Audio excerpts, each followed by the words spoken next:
Hello guys, thank you very much for joining me. Today I will be showing you the basics and the principles of how to make something of a 3D paper sculpture slash puzzle slash anything else you want to call this. So today we'll be making this lovely little heart. It's really easy. The heart will be approximately the size of this piece right here, and let's just dive into it. For this you'll need scissors, you'll need something to score, like a fine point, maybe a pen that without ink, a knitting needle. If you don't like scissors, maybe you prefer to use an X-Acto knife. That way you need a mat for that though. I like to use white school paper glue. Just put it in a syringe, that way it's really easy for me to access and squeeze as much as I need. I like to use tweezers like these to hold some flaps in place while they kind of attach to each other. I can do something else. And a ruler, so I need to score whatever I have. So this guy is just a singular little paper. It's kind of my promotional piece. All the kind of simple rules are here. Pictures, so this piece B is from here, piece A is this guy, and this is the backing. Okay, so let's just dive into it. I'm gonna start cutting and I'll try to talk about things as I cut. So right now I'm cutting, this is a flap right here, and this flap will go to a corresponding number, which is right here. This guy doesn't have a flap.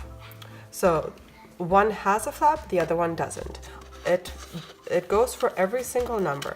So you need to be careful while cutting the no flap corresponding piece, because that is what we will see on the outside of the model.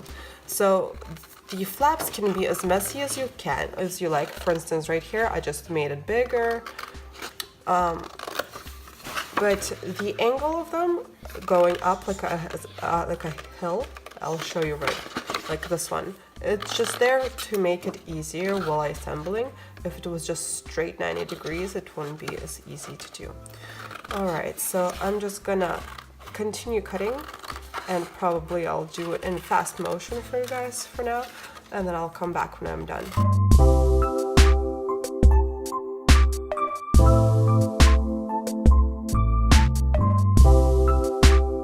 Alright, I have everything cut out. Usually, if it's a big project, I like to do the scoring while all the pieces are in there so I won't get lost. But this guy is really simple. It's only 3 pieces, A, B, C, and I'm just gonna score them along the lines. The scoring will give me a sharp edge when I am folding, so the paper won't go like crookedly folding as it wants to. It will go along the line that I provide for it. And when I do fold them, I need to pay attention to the lines. So not every line is the same. For this model, I believe there is only one line that is different from all the rest. And I'll show you the line really quickly.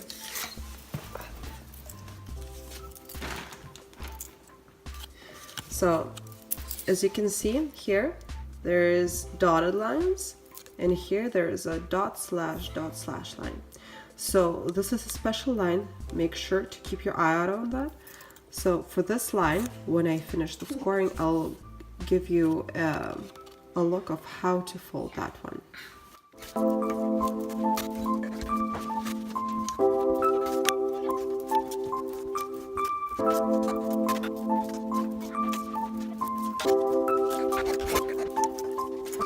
I have now finished doing all of the scoring.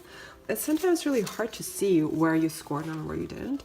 The trick is to kind of look at the light and see the shadow where you did it and where you didn't. Okay, so I kind of lied about there being only one line. There's 2 lines that need to be folded differently. So for most of these are the valley folds. So it's dotted line all the way. That means that you, looking at the numbers, fold it towards you and make a valley. So we're gonna find the other, so the dot slash dot line is the one that you make a mountain. So to make a mountain, you need to fold it away from you, looking at the numbers away, and making a mountain like this. So you need to do that for all of the folds, for all the lines, dotted lines.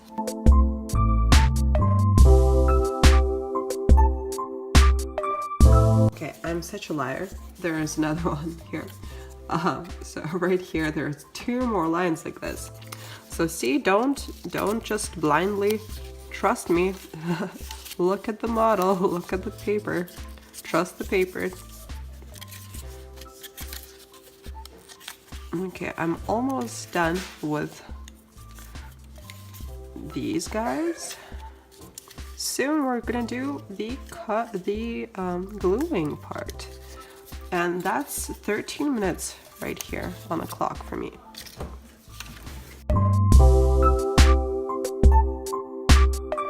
Okay, so before I do start the gluing, I'm going to cut out this little section in the middle. I'm doing this so it will be much easier for me to actually attach all of this together at the end.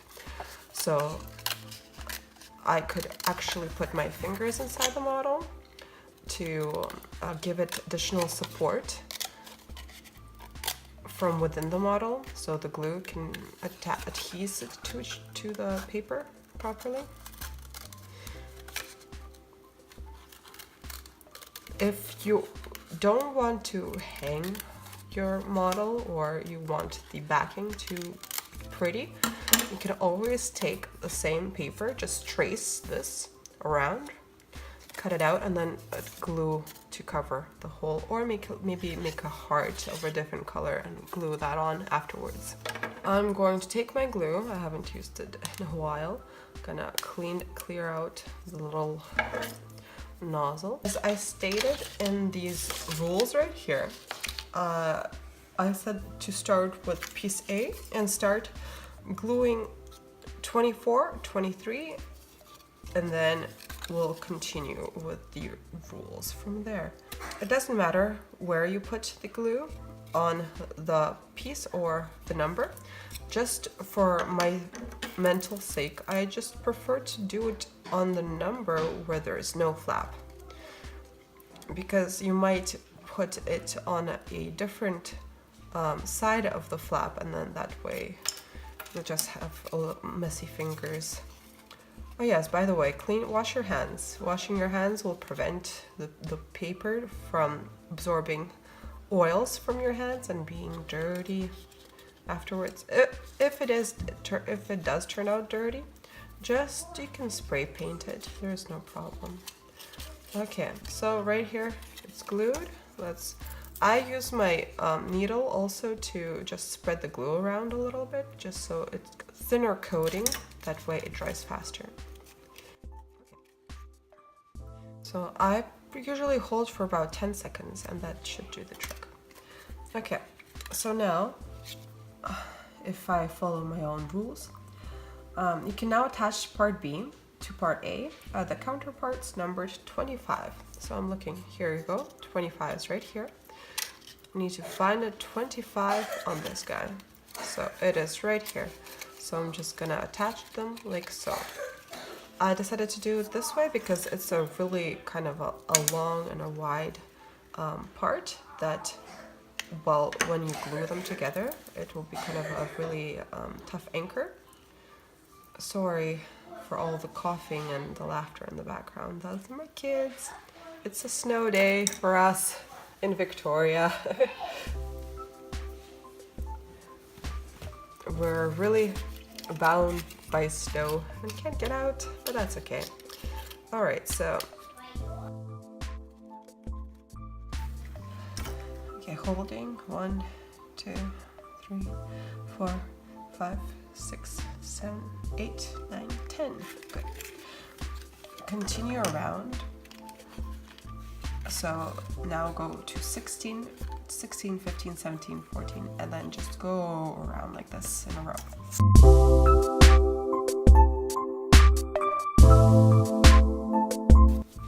If you feel like you have some glue, just wash your hands, or maybe it will dry. It dries really fast, so I just do this, and it kind of just falls off. Okay.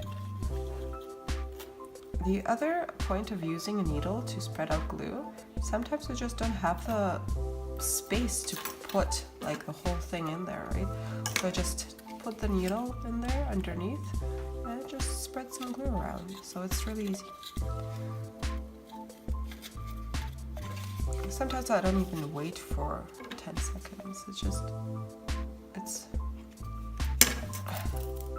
depends if I need a lot of like anchorage for it to actually hold together, like at the beginning, for instance, when I put two pieces together.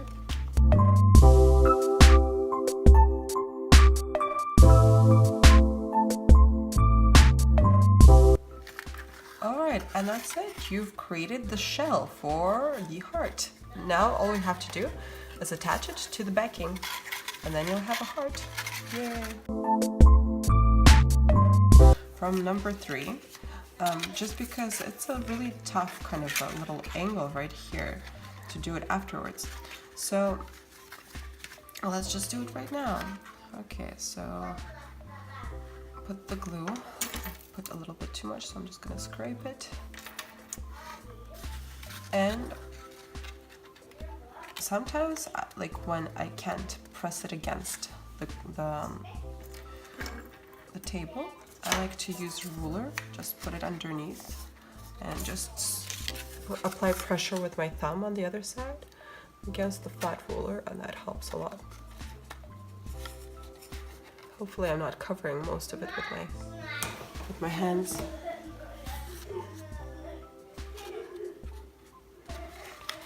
All right, I think that turned out well. Now move on to 22 and go all the way across. So from 22 all the way around.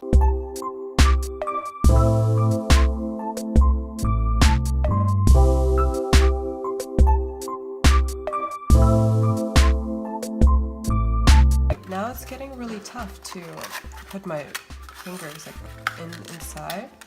So once it will be impossible, I can use this hole right here to reach these hard to get places.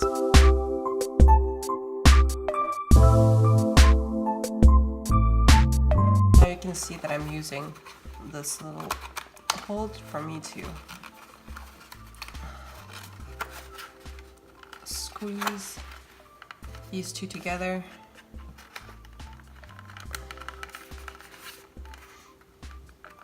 If the model was completely solid and there's no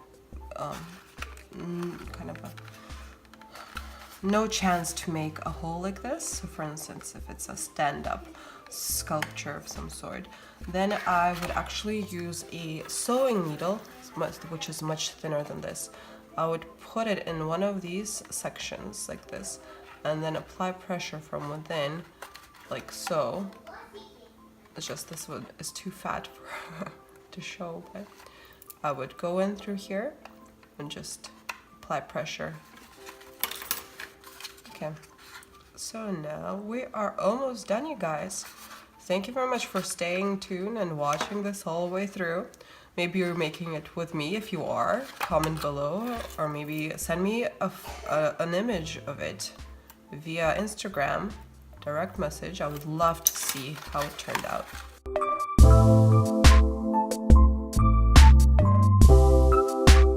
So if you have difficulty reaching something with your fingers, use a ruler. So right now, I'm applying pressure. It's going to turn out great. Okay, so now we have two pieces left, and both of them are inside. So one of them is already there, but just doesn't have any glue. I'll just use my little needle to do it. This is actually a hair needle for like Asian buns, you know.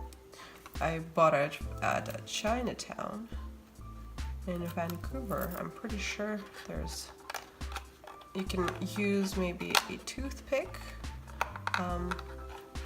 but I prefer this because it's metal. You can use as I mentioned, not a sewing needle, but a knitting needle. It will be approximately the same. Okay, so that's it. I am gluing my final 2 parts. Once again, my fingers are a little bit clumsy to get in there.